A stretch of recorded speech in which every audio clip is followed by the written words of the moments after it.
prime Tyson was the most feared man on the planet, leaving grown men questioning whether they even belonged in the same ring. There's a left by Ruddock, a left by Tyson, and down goes Ruddock. Tyson is invited. And there was an uppercut. By May 1987, Iron Mike was in the midst of his reign of terror, steamrolling heavyweight world champions like they were journeyman fodder looking for a quick payday. Before he got punched, again he lunges in against Paul.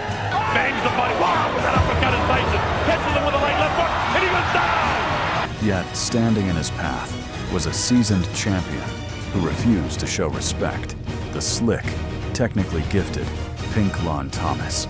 After the building, I have no respect for him at all. Get ready as we take you on a journey through one of Iron Mike's most explosive title defenses. This is the Boxing Lab. Let's go. In May 1987, Iron Mike rolled into Las Vegas as the WBC and WBA heavyweight champion, having already collected 2 of the 3 major belts and hungry to defend his throne. But standing in his way was a cocky former champion named Pink Lon Thomas, who walked into the fight dressed in all pink, with a resume full of quality wins and an attitude that screamed disrespect. It's the 8th round, coming down toward the halfway mark. What a right hand by Pinklon Thomas! You know, everyone claims that Holmes got the best jab in the business, and I wanted to show that I have a hell of a jab too, and mine is more powerful. Thomas had already proven himself against championship caliber fighters like Quick Tillis, Mike Weaver, and Tim Witherspoon. And Angelo Dundee, his coach, was just as confident, talking a big game before the fight. Who punches harder? Pinklon. Who's got the best left hand? Pinklon. He's going to get knocked out late round, but a heck of a fight. So Tyson decided it was time to teach this disrespectful champion a valuable lesson about what happens when you step into the ring with a real monster. Mike Tyson. Tyson is a 6-1 favorite. Tyson starts out with the right hand. Well, you notice that what happens inside. From the start, Iron Mike unleashed a barrage of knockout shots. That Mike Tyson still works. He still throws punches. He's not giving Tom to unload that jab. What Angelo Dundee is giving angles. Don't stand directly in front of Mike Tyson, because you see here, Mike can throw punches from a lot of power. Yeah, Dundee said as he comes in, he feigns left, he feigns right. There's a big left hand by Tyson, but Thomas is all right. You know why Tyson's able to nail so many guys is because a series of combinations, and one of those punches is going to land. The left hook there.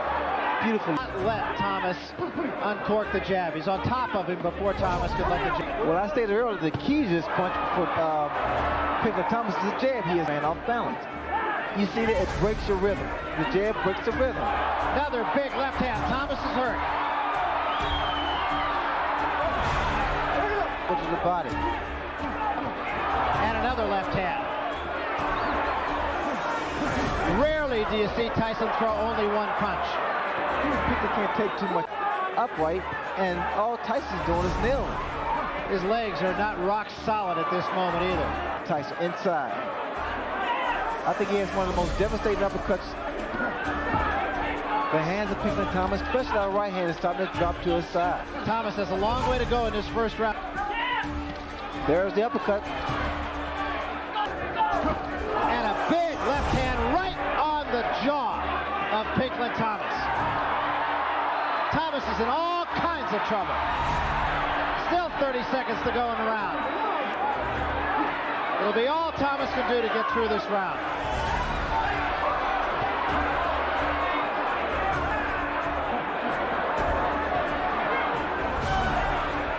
Remaining, so he will get through this one.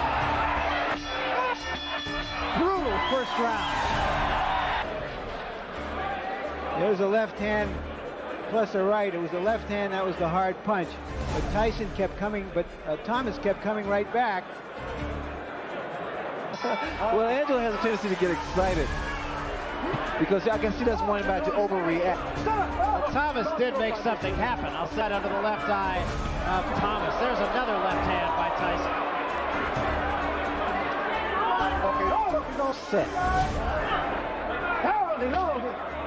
clinching. All the guys are doing is basically just standing there. Clinching now by Pinklon Thomas. And we see that Mike Tyson is still going to, and that's what his trainer Kevin Rooney told him to do. Angelo Dundee telling Thomas, just stay away from this. I'm expecting to see a lot of guys tie up Mike Tyson. That was another huge left hook by Tyson.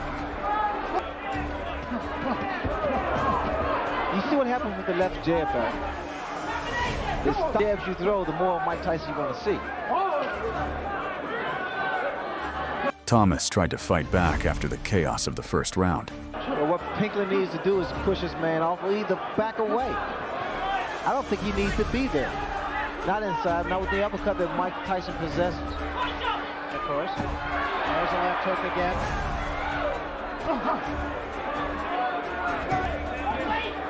Mike Tyson now is starting to jab Pinklon Thomas. Well, Kevin Rooney told us that Tyson's jab was better than Thomas's. Ratliff down with a jab. Now see, Mike needs to stay there. There's a good jab by Thomas.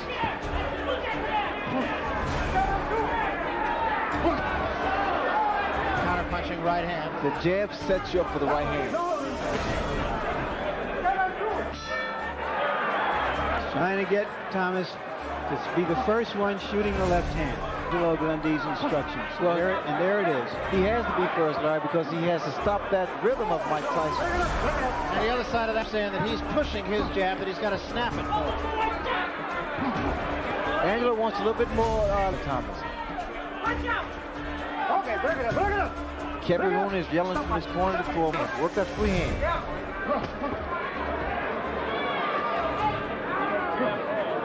The clinches, it seems to me he's going in sometimes to clinch. He appears to be more conscious of it, and in fact, he himself wrapped his arm around. Tyson's so conscious of that now.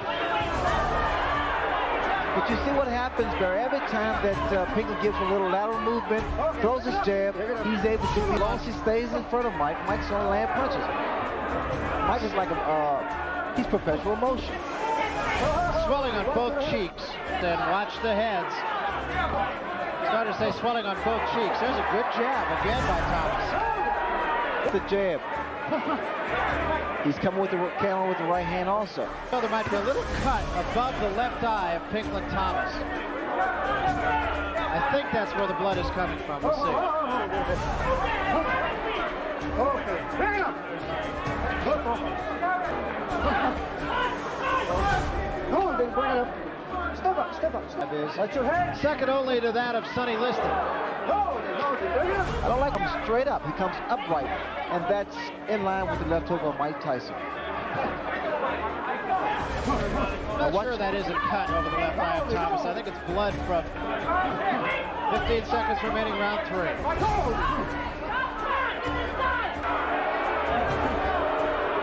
And one a hold. Take a look at Pinklon Thomas's jab right here. Well, you see what happens there? It just knocks you off balance, especially if it's a good stinging. Fear of Tyson. Well, Thomas had said that Tyson has fought the seek. I was really expecting to see a lot of clinching from Pinklon Thomas because I think he picked something up from the Bone Crusher Smith fight. But he has to be a little busier than Bone Crusher. And I asked him who fought him the best in your opinion, and he said Jose Ribalta and Quick Tillis.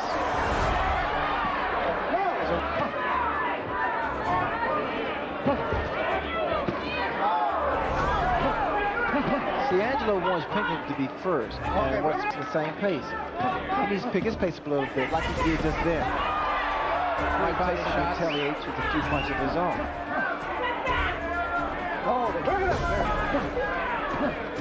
I mean, the left jab can go downstairs. It can actually be the punch bar to win the fight. Okay, bring it up.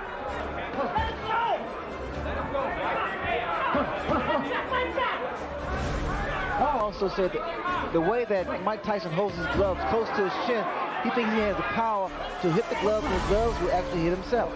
Really is the person who's tying up Pinklon Thomas more than Pinklon Thomas is tying up Mike Tyson. Put it up. Okay. Good right hand. Now the right hand is starting to fall. You need to throw against Mike Tyson. And some body shots.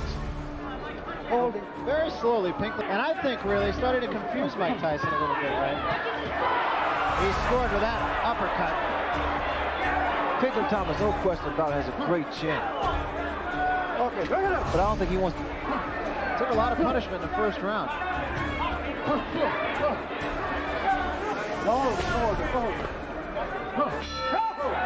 From what I see, Pinkley Thomas can... But then, Iron Mike came out in the 5th round with bad intentions.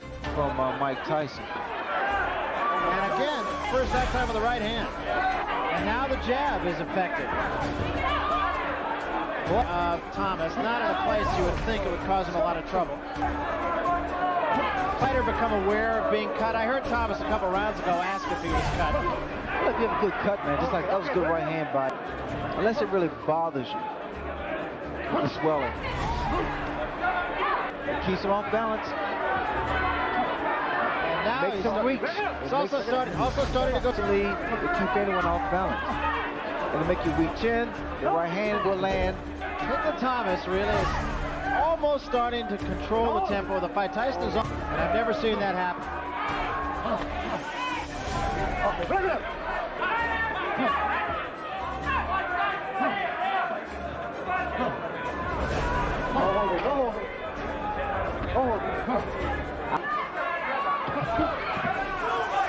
Tyson trying to use the jab as Kevin Rooney was exhorting him to do.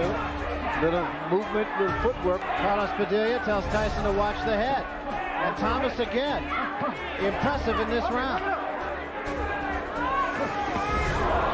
Long left hand by Tyson.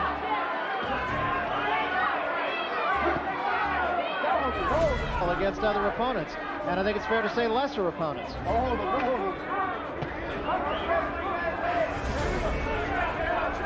Throw that bolo punch, kind of bolo, double right hand, right hand to the body, right hand to the head.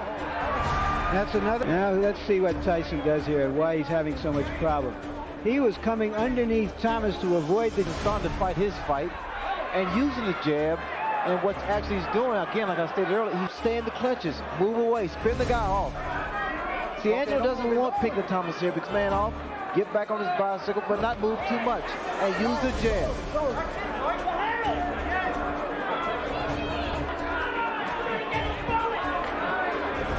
Okay, bring it up. Thomas has answered one question, and that is which Pinkley Thomas will show up. It's the one that beat Tim Witherspoon, win or lose. And the question now, of course, is which Mike Tyson is showing up. Impress the public. I mean, he thinks it's an obligation. He has to understand the key to winning is do it your way. There was a big uppercut by Tyson. And the way and don't be embarrassed by his performances. Or a certain performance. And a left hand and that staggered Thomas. And a right hand behind it. Thomas in trouble again. And now Tyson moves in for the kill. 2 uppercuts and a left hand. Thomas trying to hold on. Serious trouble. And down he goes. 8, 9. It's over. It is over. He got to it. Watch this uppercut. Well, the reason I said the uppercut would be a fact is because Pinkley Thomas at times will lean inside. Now let's take a look at the knockdown. You know, we talk about finishers, and I've always said you were a great finisher. Well, here's a guy who doesn't have to take a back seat. Well, he levels his punches. I mean, he gets so much leverage behind each punch. Mike Tyson can fight southpaw. He can fight orthodox. He puts his hip behind. Look at here. He's just putting his entire body behind the punch, and he's so relentless. Again, the uppercut, left hook. He's still in position to throw more punches, and it's just a matter of time. That left hook there was deadly. Mike locked in with shots that no heavyweight in boxing history would have gotten up from. And that's how Iron Mike successfully defended his titles, proving once again that disrespect gets you brutally knocked out when you're facing a real monster. Drop a like and show Iron Mike some love in the comments. Thanks for watching.